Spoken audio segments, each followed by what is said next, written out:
Existe un equipo que ha definido el entorno de trabajo de toda una profesión musical durante más de 4 décadas, más que cualquier otro dispositivo. No es un instrumento en el sentido normal. No tiene cuerdas, ni teclas, ni parches de batería. Ni siquiera produce sonido por sí solo. Es un tocadiscos. En concreto, un plato de tracción directa que la empresa japonesa Matsushita lanzó en 1972 bajo su marca Technics. En 1979 lo actualizó a la versión que el mundo terminaría conociendo, la que durante los siguientes 30 años se convirtió en la herramienta profesional más universal de toda la comunidad global de DJs. El modelo se llama SL-1200 y dentro de su terreno, su huella cultural casi no tiene rival en la historia de la electrónica de consumo. Esta es la historia de cómo ese tocadiscos dejó de fabricarse en 2010, de cómo la empresa que lo había construido durante 40 años decidió matarlo, en contra de las protestas fuertes y bien documentadas de la comunidad que dependía de él, y de cómo, 6 años después, lo revivió en una forma nueva, a un precio mucho más alto, que nunca terminó de devolver lo que había quitado. También es la historia de cómo un gran producto puede arrebatársele a la gente que lo ama por las decisiones frías y racionales de la empresa que lo controla, y de lo que significa perder tu instrumento estándar y recibir, a cambio, otro distinto que solo comparte el nombre. Y antes de meternos de lleno, si te gustan los documentales sobre los equipos que marcaron una época, hazme un favor rápido. Dale like a este video y suscríbete, así no te pierdes el próximo episodio de Obituarios Industriales. Dicho esto, vamos. Para entender todo esto hay que retroceder hasta 1965, cuando el gigante japonés Matsushita creó una marca de audio premium llamada Technics. La idea era ganar credibilidad en la gama alta, frente a casas especializadas como Pioneer, Sansui o Marantz. Y donde Technics más destacó fue en los tocadiscos. Su gran apuesta técnica fue el motor de tracción directa. Los tocadiscos de la época giraban el plato con una correa o con una rueda intermedia, y los dos sistemas tenían problemas. La correa restaba precisión y tardaba en alcanzar la velocidad. La rueda transmitía el ruido del motor al plato. Los ingenieros de Technics, liderados por Shuichi Ohata, hicieron que el motor moviera el plato directamente, controlado por un sistema con bloqueo de cuarzo. Su primer plato de tracción directa, el SP-10, salió en 1969 para el mercado profesional de radio. Y en 1972 llegó el SL-1200, pensado para el hogar y para los audiófilos. Aquel SL-1200 original era bueno, con su acabado en plateado y negro y el motor visible bajo el plato, y tuvo buenas reseñas. Pero todavía no era el ícono. Ese llegaría en 1979, con el SL-1200 MK2. El MK2 traía un motor de tracción directa de alto torque, un fader de pitch grande con un rango de más o menos 8%, un patrón estroboscópico en el borde del plato para confirmar la velocidad de un vistazo, y una solidez mecánica pensada para mucho más que la sala de estar. Era, sin discusión, un tocadiscos de calidad de referencia, y aunque Matsushita nunca lo diseñó para eso, resultó casi perfecto para algo que estaban haciendo en la calle, el trabajo del DJ profesional. Y esto fue, literalmente, un accidente. Nadie en Matsushita lo pensó como una herramienta de DJ. El marketing no lo vendía así, pero cada decisión de diseño encajaba con lo que un DJ necesitaba. El motor de alto torque llevaba el plato a velocidad al instante. El pitch permitía igualar el tempo de 2 discos con precisión. El estroboscopio daba retroalimentación visual. Y la robustez aguantaba el maltrato de una noche entera de club. Durante los 80, el MK2 se volvió el estándar en clubes, radios y estudios de todo el mundo. La cultura del turntablism del hip hop que salió del Bronx, con figuras como Grandmaster Flash o Grand Wizard Theodore, se construyó casi entera sobre esta plataforma. El scratch consiste en empujar y jalar el disco a mano mientras el motor mantiene el torque. Y los platos más ligeros de la época simplemente no lo soportaban. Este sí. Esa misma dureza lo llevó a la cabina del club, a la radio, a las bodas y a las giras de música electrónica. Para mediados de los 80, dar por hecho que una cabina profesional tendría un par de SL-1200 MK2 era, en casi todo el mundo, algo universal. El equipo se fue actualizando, el MK3, el MK5, el MK5G, la edición limitada 1200 LTD, pero la arquitectura básica nunca cambió. Los controles seguían donde siempre. Un DJ entrenado en un modelo podía operar cualquier otro sin pensarlo, y podía entrar a una cabina en cualquier ciudad del planeta y sentirse en casa. Esa continuidad, década tras década, era parte enorme de su valor, y su resistencia era casi legendaria. Había unidades MK2 que llevaban 15, 20, hasta 25 años funcionando cada noche, sin más que cambiar la aguja de vez en cuando y ajustar el fader. Era, en el sentido más literal, una herramienta que sobrevivía a su propio entorno. Por eso los DJs confiaban en él por completo. Pregunta rápida: ¿cuánto de una ficha de especificaciones es de verdad? La mayoría no lo es, y ese es todo el juego.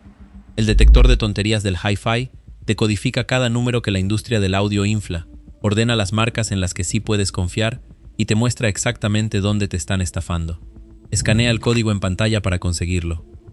Mientras todo esto pasaba, Matsushita seguía siendo una de las mayores empresas de electrónica del mundo. En 2008 se renombró oficialmente como Panasonic Corporation. La marca Technics siguió como su rama de audio, ya más pequeña que en sus años dorados, pero el SL1200 continuaba en producción, sostenido año tras año por la demanda constante de los DJs.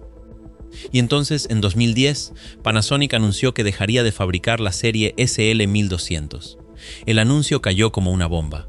El SL1200 era, mirara por donde se mirara, un éxito. Llevaba 38 años en producción continua. Era la herramienta universal de una profesión global. Lo fabricaba una de las mayores empresas de electrónica del planeta, que sin duda tenía el dinero para seguir haciéndolo para siempre. Para la comunidad que dependía de él, la decisión no tenía ningún sentido. Pero dentro de Panasonic sí lo tenía. Y llevamos 15 años discutiendo si tenían razón. La versión oficial fue que la demanda de tocadiscos analógicos había caído tanto que ya no justificaba fabricar el SL1200 con la escala y la calidad que exigía, que algunos de sus componentes especializados eran cada vez más difíciles de conseguir, y que la empresa quería mover a sus ingenieros de audio hacia productos con más futuro. Todo eso tenía algo de cierto. El mercado de tocadiscos se había encogido. La cadena de suministro se complicaba. Panasonic tenía otras prioridades. Sobre todo porque, en 2010, Panasonic estaba en problemas. Venía de pérdidas fuertes y de una reestructuración enorme, que incluía absorber asaño y limpiar decenas de líneas de producto que se pisaban entre sí. En ese contexto, cortar una categoría pequeña frente al tamaño total de la empresa parecía, en pura contabilidad, lo obvio. Que ese producto pequeño resultara ser el instrumento estándar de toda una profesión musical fue, para la empresa, un dato, no un factor decisivo. La decisión se tomó por las prioridades generales, no por lo que el SL1200 significaba para quienes vivían de él. Pero la reacción dejó clara una cosa que quizás la empresa no había previsto.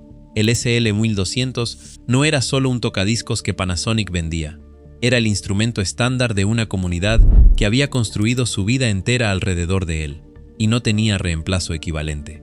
Y lo dijeron fuerte y durante años. Circularon peticiones con miles de firmas de DJs, dueños de clubes, ingenieros y productores de todo el mundo. Las revistas del gremio documentaron el golpe. Se publicaron cartas abiertas. La discusión siguió mucho después de que la última unidad saliera de fábrica. No es que los DJs se quedaran sin poder trabajar. Marcas como Audio-Técnica, Pioneer DJ, Reloop o Stanton sacaron platos para llenar el hueco, y algunos se ganaron un lugar real. Pero el estándar único que había definido la cabina durante 38 años ya no existía. Los que aún tenían sus MK2 empezaron a entender que las piezas de repuesto se acabarían algún día.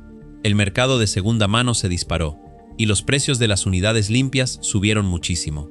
Al mismo tiempo, llegaba otra ola: los controladores digitales y el DJing por software. Empresas como Native Instruments, Serato o Pioneer DJ permitieron pinchar con archivos de audio en lugar de vinilos, usando controladores que imitaban el tacto de los platos con mayor o menor acierto.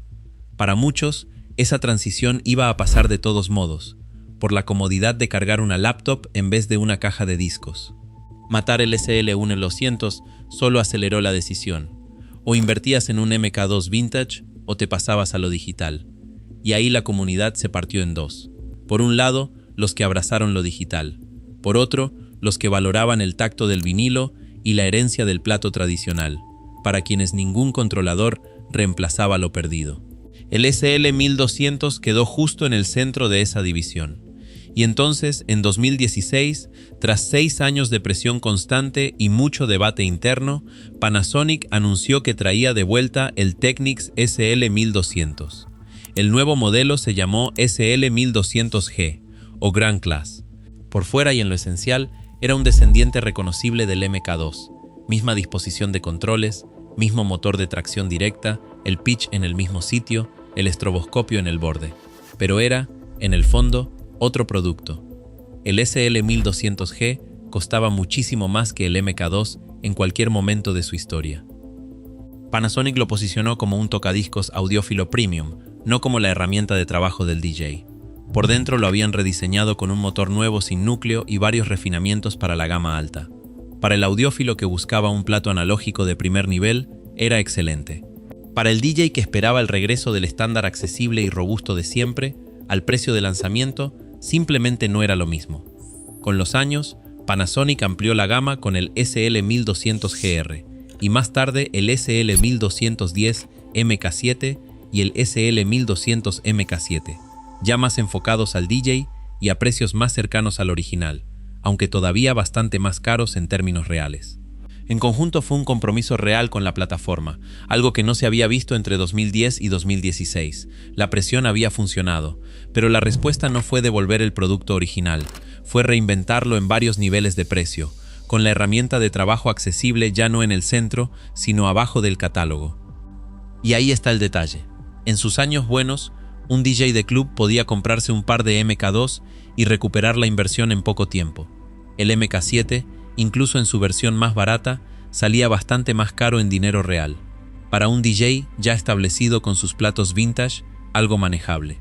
Para la siguiente generación, que empezaba de cero, las cuentas ya no daban igual. La plataforma volvió. Su accesibilidad, no del todo. Queda la pregunta que la comunidad se hace desde hace 15 años, la misma que aparece en cada episodio de esta serie. ¿Y si Panasonic simplemente hubiera seguido fabricando el MK2 original? La respuesta honesta es que ese diseño de 1979 habría chocado igual con la escasez de componentes, y que algún rediseño habría hecho falta de todos modos. La decisión de 2010 no salió de la nada. El argumento de la comunidad nunca fue que Panasonic se equivocara en las cuentas. Fue otro, que el valor cultural de la plataforma y la responsabilidad de haberse vuelto el proveedor estándar de toda una profesión le daban a la empresa una razón para seguir más fuerte que la que decía la hoja de cálculo. Y ese es el argumento más profundo, el que recorre toda esta serie. Cada episodio traza la misma tensión, la lógica corporativa de dónde poner el dinero, contra el valor cultural de algo que la empresa se volvió responsable de mantener. El colapso de Sansui, la venta de Nakamichi, el retiro de Sony de su división de alta fidelidad, y ahora Panasonic cortando el SL1200. En el fondo, siempre es el mismo conflicto. Una empresa tiene una línea que ocupa un lugar cultural único. En algún momento, los números piden salir o cambiarla. El costo cultural es real, pero no aparece en ningún balance. Y cada empresa decide cómo pesar una cosa contra la otra. Las decisiones cambian, el conflicto nunca. El caso de Panasonic es, curiosamente, el más esperanzador de la serie, porque al final sí escuchó, y sí trajo de vuelta la plataforma en una forma que, aunque distinta, continúa el linaje de manera creíble. Es más de lo que hicieron casi todas las otras empresas de estos episodios. Los modelos más baratos de la nueva gama sí los adoptaron DJs en activo, en números menores que la adopción universal del MK2, pero reales. En 2026, el SL1200 vuelve a ser una línea viva, no una descontinuada. Panasonic hasta amplió Technics con amplificadores, reproductores en red y otros equipos de gama alta, y la marca, casi dormida a principios de la década de 2010, volvió a ser un nombre serio en el audio de alto nivel. Por los estándares de esta serie, ese es un final raro y positivo. El mercado del MK2 Vintage también se calmó. Los precios siguen siendo altos, pero ya no hay aquella búsqueda desesperada de 2013. Hoy, quien quiere un MK2 restaurable, lo encuentra. Y en algún lugar, esta noche, en un club de Berlín, en una radio comunitaria de Detroit o en un salón de bodas de Manila, un par de Technics SL1200 está sonando. Algunos son MK2 originales de los 80, restaurados y cuidados por sus dueños durante los largos años sin producción. Otros son MK7 nuevos. Los platos giran a 33 revoluciones y 1/3 por minuto. Los puntos del estroboscopio se alinean bajo la luz. El DJ estira el brazo, ajusta el pitch del plato de la izquierda para igualar el tempo del disco que espera en el de la derecha y escucha por un lado de los audífonos el instante justo en que los dos beats encajan. Ese pequeño gesto, repetido miles de veces cada noche en decenas de miles de cabinas, depende de un equipo que la empresa dueña decidió dejar de fabricar y que, 6 años después, tras la presión de la gente, decidió fabricar otra vez. La comunidad sigue aquí, la plataforma sigue aquí, el estándar universal original, en su forma exacta, se fue. El linaje, no.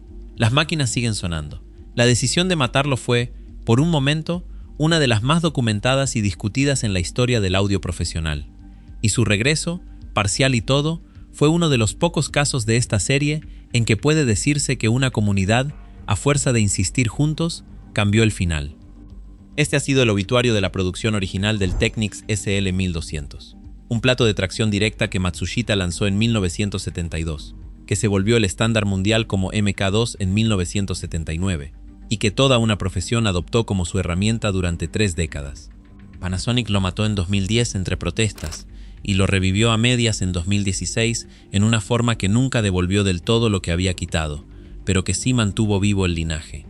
La comunidad que construyó su vida alrededor de él, a su manera, le ganó la discusión a la empresa que lo creó, aunque no exactamente en los términos que había pedido. En el próximo episodio de Obituarios Industriales, la historia se mueve al otro extremo de la cadena, al altavoz, y a la marca de bocinas estadounidense más venerada de todas, y al enorme conglomerado surcoreano que compró a su empresa matriz a finales de la década de 2010 y, en silencio, reordenó las prioridades de la operación.